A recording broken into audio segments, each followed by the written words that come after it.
what's going on, you guys? Nick here with Nick Strength and Power. I've got a couple of interesting stories for you guys today. A lot of interesting updates for the upcoming Dubai Pro. We've gotten kind of lucky with this lineup in the sense that all of them really have been posting updates essentially all week, even Neckzilla. I want to start in this video with the recent updates from Fooda because, again, we didn't know he was doing the show until this week. So we haven't talked about him as much, but I do think he's a threat in this lineup. He's working with Patrick Tor as his coach. Obviously, Patrick has had a lot of success with Keon Pearson, for example. Patrick posted the video update that you're looking at here of Fooda, where he looks to be in really good condition, and that was kind of what stood out to me about him last year in 2024, which was kind of the breakout year for Mo, winning the Chicago Pro, going to the Olympia. He was 14th at the Olympia. That was the last time we saw him on stage. Then also the Tampa Pro. His conditioning was really good. He's got a nice structure, so I think he looks really good from the front with his taper. If I remember correctly, and I looked back at a few pictures from Chicago, I think really his only weak points were some of the back poses, which we haven't seen in any of these updates. We've really seen him from the front, which I think, in my opinion, is where he looks the best, where he shows off his taper in like a front lat spread or a front double bicep. He's got a great most muscular. He's got great quads. You can see a lot of detail and separation in addition to the size of his quads. But for the amount of size that he carries, particularly in the lower body, he's got a really small waist, and I think that's going to be one of his strong suits going into this Dubai show. He's pretty aesthetically pleasing. He carries a good amount of size. In 2024, at least, the 3 shows that he did, he was pretty consistent in bringing good condition. And we haven't seen him since the Olympia, so I guess we'll find out here in Dubai if he's brought up these body parts, particularly his back. I think he just needed a little bit more size in kind of the mid to lower lat area. But I have a feeling he's going to do really well here, and that's why I wanted to start out this video with his updates. Like I said, we haven't talked much about him, and I think he's going to be a first call-out guy. And based on these updates that we've seen, it seems like he's going to bring it, conditioning-wise at least. So I think he's going to be in the mix here, but let me know what you guys think in the comments down below. Now, next up in the news, we also got a series of new pictures from Nathan Asha at 3 days out. So I wanted to clarify. So there's a difference, there's a time difference, a pretty big one, 8 hours between Dubai and Eastern time where I am. So if you're watching from America, from what I gather from what they said on their Instagram, on the Dubai Pro Instagram, it looks like that men's open bodybuilding, so the pro categories will be Sunday. Men's open bodybuilding pro starts at 4 p.m. with 212 men's physique, classic physique, and then ending with men's open. So 4 p.m. Dubai time would be about 8 a.m. Eastern time. So if you're watching from America, just to give you guys a heads up, if you're going to try to watch this live or watch the live stream, it's going to be kind of an early morning thing if you're watching from most places in America, because if you go from the Eastern time zone over to California, the time gets further and further behind. So if it's going to be 8 a.m. Eastern time, it looks like if you want to watch this live, it'll be early Sunday morning for most places in America. So just kind of a heads up, it's going to be a weird time difference. But what I'm a little bit confused about is the breakdown. It doesn't really differentiate prejudging and finals on their schedule. So I'm not sure if the 4 p.m.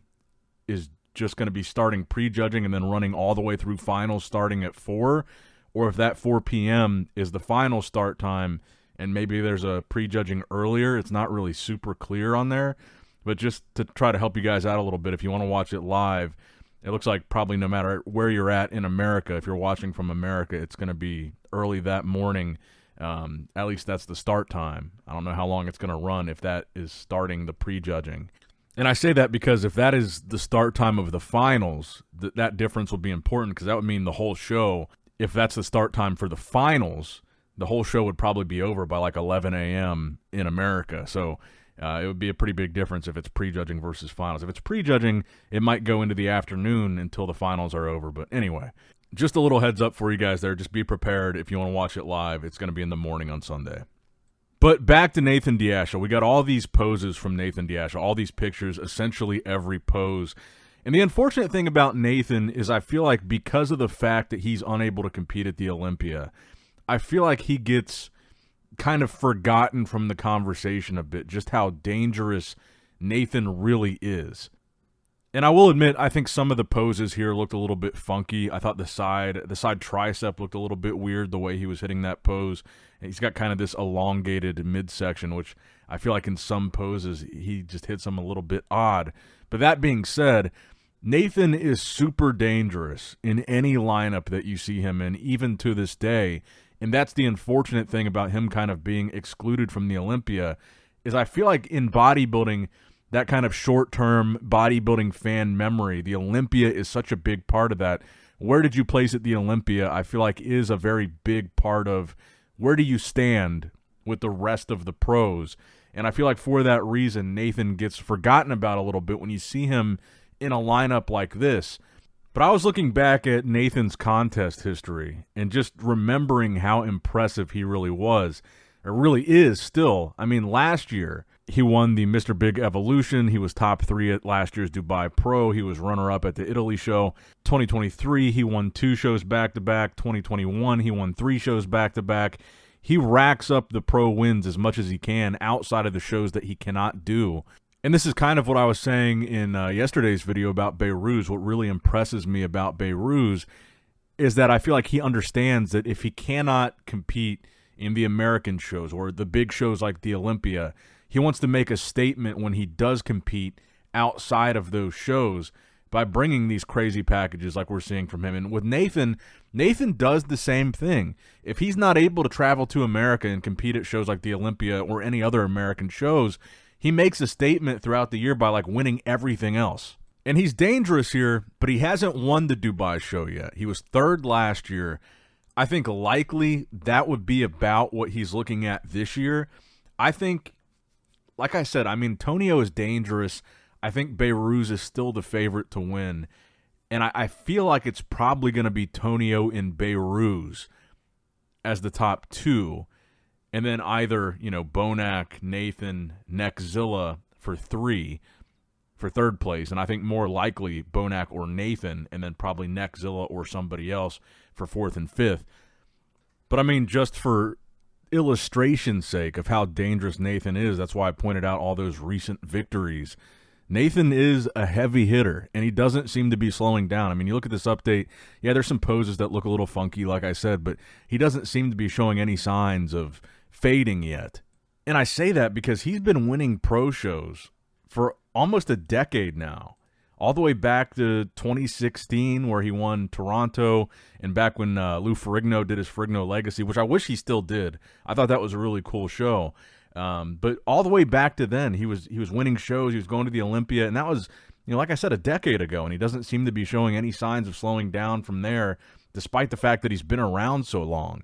And I think even crazier is the fact that he's only 37, despite the fact that he's been winning shows and going to the Olympia since back in 2016, which at this point seems like a completely different era of bodybuilding. The Phil Heath, Dexter Jackson, Sean Roden, Kai Green, Rolly Winkler era of bodybuilding, which is now past.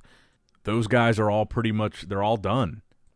Except for Bonac. Bonac is still hanging in there. But like I said, I mean, Nathan was around back then too, and it's pretty impressive that he's still holding on to, he's a top guy still, which is crazy to think about, and it makes me start to feel old thinking that 2016 Olympia like that.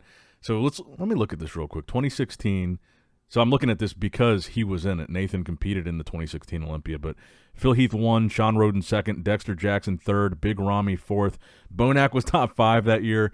Rolly 6th, Cedric 7th, Dallas McCarver 8th, Joshua Nardowitz 9th, Justin Compton 10th. Wow. Nathan was 12th that year, by the way, but that was only 9 years ago, almost a decade ago. But think about that, man. Phil is done. Sean, unfortunately, is gone. Dexter is gone. Big Ramy, it's hard to say at this point, but it kind of seems like he's gone. Bonac is still hanging in strong. Rolly Winkler is done. Cedric, unfortunately, has passed away. Dallas McCarver, unfortunately, has passed away. Josh Nardowitz, I believe, is also done. Justin Compton has been done for a while. Dude, everybody in that lineup, except for Bonac, maybe Ramy, and Nathan, those top guys at the 2016 Olympia, essentially that whole era is over. And Nathan and Bonac are like the two men left standing. But again, the point that I'm trying to illustrate here is I feel like we should appreciate these guys while we still have them competing, like Nathan, like Bonac, because I mean, think about all those guys from that era that are they're gone. But next up in the news, we got another physique update from Behrooz Tabani. I felt like this was kind of a shot at Neckzilla. This was in, I think, another magic mirror type setting, really good lighting, most muscular pose, showing off the striations throughout the chest. I still think that Behrouz is in significantly better condition than Neckzilla. And even, this is the crazy part, Neckzilla should be the guy that wins the most muscular pose almost every time, because he's going to be the biggest guy on stage. Maybe not the most conditioned. I think Behrouz is incredibly hard to beat in this pose. The way that he's able to show off the size of his arms, his shoulders, and the detail in his chest, the detail in his shoulders, the deep separated abs, this is just such a good pose for him. I don't even think Neckzilla could beat him in this pose unless he's peeled absolutely out of his mind to the bone. I prefer Behrouz in this pose. And frankly, from all the physique updates that we've seen from all the guys competing in this show, I don't think anybody has a most muscular that beats this, frankly. Because while we're looking at this in really good lighting in the gym, it looks like this on stage. This is how he looks when he hits this pose in competition. We've seen it multiple times.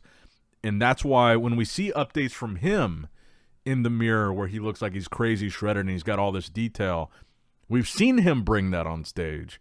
And that's why with Neckzilla, when we see maybe a picture or two in a magic mirror lighting where he looks pretty good, but we haven't yet seen that from him on stage, I'm still kind of reluctant to think he's going to bring that to the stage. But with Behrouz, you see these updates, and we've seen him look exactly like this on stage. In some cases, I think we've seen him look better than he looks in the magic mirror lighting setting. And you guys can let me know what you guys think in the comments down below, but I just think this is a very, I'm just talking about this particular pose, is a very tough pose for anybody to match with Behrouz. Just look at the width that he displays in this pose, the way that his shoulders and his arms, how crazy wide they look, how striated his chest is, how deep the separation in his abs is. It's just such a good pose for him. So good that I think even somebody like Neckzilla that'll probably be close to 300 pounds on stage, and in a pose like the most muscular should have the advantage, I don't think he beats him in this pose. Now, we also got a couple more updates from Tonio. And of these updates, he hasn't said exactly what he's weighing. And so of these guys that we've talked about as potentially being the top 6 here, Tonio may pound for pound be the lightest guy, the smallest guy. And again, he does come from 212. I believe he weighed about 230 pounds at the Legion, which was bigger for him. He had actually added size for that show. But at 200, if he's around 230 pounds for this Dubai show, Nathan, Mo, Bonac, Neckzilla, Behrouz, I would think would all be at least 10 to 20 pounds heavier than that. Even Bonac, I think Bonac is probably in the 240s on stage, despite being a shorter guy. But even with that being said, if he's pound for pound one of the lightest or smaller guys on stage, I still think there's a really good possibility at him being top 2 at this show. I think for me, when you talk about balance and proportion in bodybuilding, Tonio Burton is a fantastic example of that. Every muscle group on his body is crazy round and full, but they all really just match. He has this 3D look to every part of his body, his delts, his chest, his arms, but it all matches really well. It's all really well balanced and proportioned. You know, even in some of these updates where he's hitting the front lat spread or the front relax from the front, when you look at his lats, he's got this crazy pop to his arms. He's got the crazy pop to his delts. He's got the crazy pop to his chest, his legs. But even from the front, the lats have that same pop. It just matches. Everything is so balanced with him. And that's where I think he's really dangerous. I think if he comes into this show 100% on, he's in good condition, he's so balanced that I think he exposes flaws in other guys. Like we talked about Nathan Asha having like this kind of elongated midsection and maybe some funky poses. I think that's where Tonio Burton becomes a little bit elite, where he's so complete and so balanced that he might expose just like these random weaknesses that other guys might have that he doesn't have. That's where he stands out. And like with Fooda, I mentioned his back being a little bit underdeveloped was what I remember from Chicago specifically. Tonio doesn't have that problem. Or like Neckzilla, his balance is off. He's a freak, but his lower to upper body ratio is off. That's something that Tonio's physique, if he stands next to Tonio will be much smaller, but it'll expose that imbalance. It'll expose that structural flaw in Neckzilla. So it's like those little things that add up where if you've got somebody compact like Tonio or Bonac, for example, Bonac's a good example of this too, but these compact guys that are really balanced and proportioned, if you have bigger guys that have some structural flaws or have some weak body parts, and you've got someone consistent like a Tonio or a Bonac, that's where that gets exposed. So if I had to make an early prediction based on what we're seeing here, I would still say, I'd say Behrouz is going to win. I'd say Tonio in second. I think I'd go Bonac in third. And I'd probably go Nathan fourth, Neckzilla fifth, and potentially, I think Fooda will be sixth. I think that will be your top six. Now, this could very well change after we see prejudging, but we'll have to wait and see. But let me know what you guys think in the comments down below. What are your predictions for the 2025 Dubai Pro in order, your top six? And if you disagree with my top six, let me know why and where you disagree. I always love seeing those discussions. Now, the final story that I've got for you guys today, just for funsies here, Nick Walker's latest physique update unveils his new look. He has shaved his head. He's got the Mr. Clean that he's rocking now. And this seems to be, I saw a lot of people posting this and talking about this. So for whatever reason, Nick's new look has become a pretty big topic of conversation. Honestly, I actually like it. I think he looks a little bit more serious. And with him, for the last few years, he's been kind of known as the young, up-and-coming guy. So you kind of look at Nick through the lens of as a younger guy. I mean, and he is. But I feel like him rocking the Chrome Dome, I feel like it makes him look like he's entering kind of a new era of his career. And maybe he's no longer the young up-and-comer. But now you've got this new version of Nick that maybe he's arrived. Maybe he's in a different phase in his career. And kind of like how Bumstead popularized his look with the mustache and the classic look around his hair and his mustache combo. I feel like maybe it would be iconic, honestly, if Nick wins his first Olympia. And I'm not saying I think he's going to, but if he won the Olympia this year, the first time rocking the bald head on stage when you're used to seeing either the spiked hair or him with a fade or whatever, I think it would be kind of iconic if he won it with the bald head. It seems silly and it seems stupid, but that is how you kind of make a statement in bodybuilding. Those little things are the things people remember. I mean, people will remember Chris Bumstead's mustache, a small patch of hair on his face. They're going to remember that forever, and it's just one of these small little things that set Chris apart. And so, for example, if Nick Walker were to win the Olympia or place really well this year or whatever, and he's rocking the bald head, and then maybe next year he doesn't rock the bald head, people will remember bald head Nick Walker was when he arrived. He's back. It is those kind of like silly little things that people tend to remember in bodybuilding. But let me know what you guys think in the comments below of Nick's new look. Also, your predictions for the Dubai Pro. That's going to wrap it up for the video today, guys. I hope you did, in fact, enjoy it. Make sure you like the video, subscribe to the channel, click that bell notification icon if you have not already. And as always, I love you guys, appreciate you guys. Nick Strength and Power signing out. All right, guys, don't forget to click that like button and subscribe to this channel if you enjoy the content. Also, check out my Instagram at Nick Strength Power, my Facebook page, which is simply Nick Strength and Power, my secondary YouTube channel, Nick Strength and Vlogs, for vlogs and bonus content that you will not see on this channel. And consider subscribing to my third YouTube channel, Nick Strength and Pokemon, which is all things Pokemon and trading card games, completely unrelated to this channel. So if you're into that, Give that one a look. And all links to merchandise and social media will be in the description box below. If you guys want a Nick Strength and Power t-shirt, that will be in the Shopify link below. Have a great day.